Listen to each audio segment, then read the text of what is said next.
सभी बहुत अच्छे हैं। जय राधा रमन की तरफ से आप सभी का स्वागत है एक और ब्लॉग पे। तो मैं जिस रूम में रहती हूँ उस रूम में आज कान्हा जी, किशोरी जी, मेरे तीनों लड्डू गोपाल सब विराजमान हो गए एक साथ। और आज हम लोगों ने बहुत कीर्तन किया, बहुत ज़्यादा आनंद आया। आज क्या बताऊँ आप लोगों को, मैं मम्मी सब मिलके उछल के हम लोग नाच रहे थे, कीर्तन में इतना झूम रहे थे। आज बहुत आनंद आया। आज रात्रि का भोग मम्मी बना रही थी। लगभग हर बार आप लोगों ने मुझे देखा होगा भोग बनाते हुए। तो मम्मी ने सोचा कि आज चलो रसमलाई बनाते हैं। रसमलाई का जो भी प्रिपरेशन था वो सब मम्मी ने तैयार करके फिर मम्मी बनाने लग गई। तो ठीक है, अब सारा का सारा तैयार हो गया। आप लोग देख भी रहे होंगे वीडियो में कि जैसे कि रसगुल्ला ऐसे हाथों से मम्मी ने राउंड शेप दे के फिर मतलब रस में उसको उबालने के लिए मम्मी ने दे दिया। फिर मम्मी ने उसको ढकने के लिए रख दिया। बस 15 मिनट बाद मम्मी ने जैसे ही ढक्कन खोला, सारा का सारा रसगुल्ला एकदम फैल के बिखर के पूरा पतीला जो है भर चुका था। तो पहले भी रसमलाई हमारे घर पे कान्हा जी के लिए बहुत बार बनाए, रसमलाई बना है, रबड़ी बनाया है हम लोगों ने। अब फिर मम्मी सोच रही है कि ऐसा कैसे हो गया, मतलब ऐसा क्यों हो गया, इतना फैल गया एकदम, एक भी रसगुल्ला जीवित नहीं है, सारे के सारे बिखरे पड़े हुए हैं पतीले में। अब मम्मी इतना मतलब मम्मी का मूड ऑफ हो गया कि ये क्या हुआ हमारे साथ, कि मैंने शूट नहीं किया, नहीं तो मैं आप लोगों को दिखाती कि उसका पूरा का पूरा आपको बताती हूँ।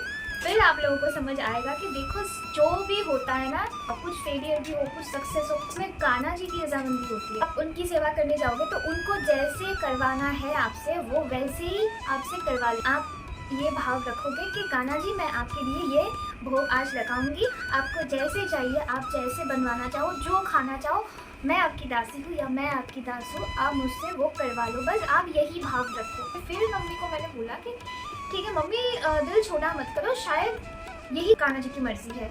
अब इसमें मैं सोच रही हूँ कि मेरे कान्हा जी कितने चटोरे हैं, मैं आपको क्या बताऊँ। मतलब इतनी सारी लीलाएं, जो कि कृष्ण भक्त है, जो कि नित्य सेवा करते हैं, नित्य प्रतिदिन कान्हा जी के कुछ ना कुछ सेवा में नियुक्त है, सिर्फ ये उन्हीं को पता चलेगा। तब मुझे याद आया कि मम्मी ने एक बार कहा था मिठाई की दुकान में जाके, वहाँ पे ना कुछ ग्रीन कलर का सौंदेश था, ठीक है। तो फिर ग्रीन कलर का कुछ मिठाई, हल्का ग्रीन कलर का, मम्मी उसको देख रही है। हम लोग ना क्या करते हैं कि ज़्यादातर मिठाइयाँ घर पे ही बना लेते हैं। तो बाहर का मिठाई हम लोग खरीदते तो है, लेकिन उतना खरीदना पड़ता नहीं है, क्योंकि थोड़ा भी कान्हा जी की कृपा से थोड़ा बहुत बना लेते हैं हम लोग। तो इसलिए अब मम्मी उसको देख रही है मिठाई की दुकान में खड़ी होकर कि अच्छा देखो ये ग्रीन कलर का मिठाई बड़ा अच्छा लग रहा है। अब मेरे मन में ये भाव आ रहा है कि मैं भी एक दिन कान्हा जी को घर पर ग्रीन कलर का एक बार कान्हा जी को बना के ज़रूर खिलाऊंगी। तो ये बोल के मम्मी मिठाई की दुकान से आ गई। तो फिर वो बात को बोले हुए 2 दिन बीत गए, मम्मी ने कुछ बनाया है ही नहीं। अब मैं सोच रही हूँ कि ये क्या मतलब कनेक्शन है, ये क्या चक्कर है कि आज देखो मम्मी ने जैसे ही पनीर डाला पानी में उबलने के लिए तो वो पूरा बिखर के फैल गया। अब देखो कैसे कैसे इन्होंने चालाकी से मम्मी से वो सौंदेश बना लिया। तो मम्मी इसको छान लो, छान के फिर इसका सौंदेश बना लो। फिर मम्मी बोली हाँ अब क्या करें, इसको इसमें वो फूड कलर डाल दो ग्रीन कलर का। मेरे पास और भी कलर्स थे, ठीक है, फूड कलर जो मैं यूज़ करती हूँ, तो और भी कलर थे, लेकिन कैसे मतलब मुझे ऐसा लगा कि वो ग्रीन कलर ही देना चाहिए। तो फिर अब सब देने के बाद मुझे याद आ रहा है कि फिर मैं मम्मी को बोल रही हूँ अरे देखो मम्मी कैसे कैसे बन गया, मतलब आपने कहा था ना 2 दिन पहले कि मुझे ना ऐसे ग्रीन कलर का सौंदेश बना के आपको खिलाना है। तो देखो आज वो दिन है। कान्हा जी सोच रहे कि 2 दिन तो बीत गए, इसने तो मुझे कुछ दिया तो है नहीं, आज इसी से बनवा लेते हैं ऐसे करके। देखो अब शायद ये जो मेरे पास ये जो 3 लड्डू गोपाल बैठे हैं ना, ये ना आपस में बात करते हैं, मुझे तो यही लगता है ये आपस में बात करते हंसते हैं। जब मम्मी गई थी रसमलाई बनाने तो मुझे ऐसा लगा कि ये तीनों हंस रहे थे बैठ के कि चलो बनाने तो जा रही है रसमलाई, लेकिन इससे तो आज सौंदेश बनाएंगे, बना लेंगे हम लोग। तो जाओ जितना भी मतलब कोशिश करो रसमलाई बनाने की, आज तो तुम वही बनाओगे जो हम लोग चाहते हैं। तो इसलिए मम्मी से आज इन्होंने ये तीनों चटोरे मिलकर मम्मी से आज सौंदेश बना लिया ग्रीन कलर का। और फिर कान्हा जी को भोग लगाया और मैंने यहाँ पर प्रसाद खाया, और यकीन मानिए वो इतना स्वादिष्ट है खाने में, मैं क्या बताऊँ आपको। कान्हा जी की सौगंध, जैसे मम्मी सिंपल तरीके से बना रही थी ना, खाली उसमें इलायची डाल के, तो मैंने मम्मी को बोला मम्मी इलायची डाल दो, इससे अच्छा फ्लेवर आता है। तो जैसे मम्मी सिंपल तरीके से बना रही थी मुझे ऐसा लग रहा था कि इतना सिंपल पता नहीं कैसा बनेगा, इतना जल्दी जल्दी में कुछ बना नहीं ला रहे थे, कुछ और बन गया है। अब इसमें कुछ फ्लेवर डाला भी नहीं है ऐसा, तो पता नहीं कैसा बनेगा। लेकिन आप यकीन मानिए इतना स्वादिष्ट है। इलायची का टेस्ट बहुत अच्छे से आ रहा था, मतलब सच में बहुत अच्छा बना है। अब ये तो कान्हा जी की लीला है, देख सकते हो कि यही वो मिठाई है, यही वो प्रसाद है जो मैं अभी भी पा रही हूँ। मुझे समझ आ रहा है कि ये कितने बड़े चटोरे हैं। है जो भी हो, आज के लिए इतना ही। तो ये मुझे लगा जो भी राधा रमन के जय राधा रमन के व्यूअर्स हैं, जो भी कृष्ण भक्त हैं, तो आप लोगों से ये शेयर करना चाहिए, तो इसलिए मैंने शेयर किया।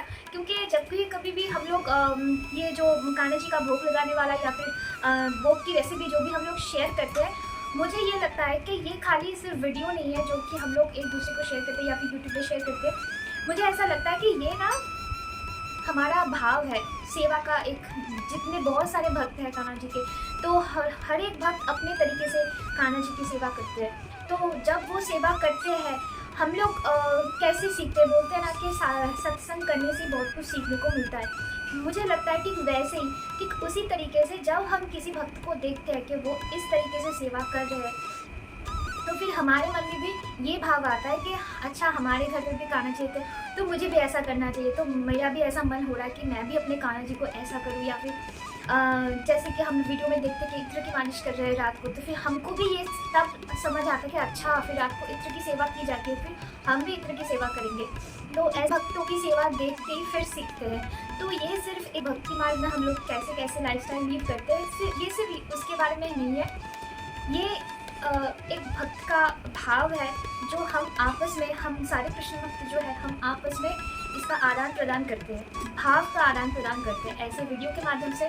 तो हम ऐसे अपना भाव किसी और भक्त तक पहुंचा देते हैं। तो ऐसे ही भाव शेयर करते रहिए, आप लोगों की सेवा हम तक पहुंचे, हमारा जो सेवा करने का भाव है, जैसे हम सेवा करते हैं आप तक पहुंचे, ऐसे ही हम और भी सीखते रहे, और भी भक्ति भाव में मगन रहे, और भी भक्ति सीखे, भक्त का संग प्राप्त करें, सेवा करने का तरीका सीखे हम ऐसे ही।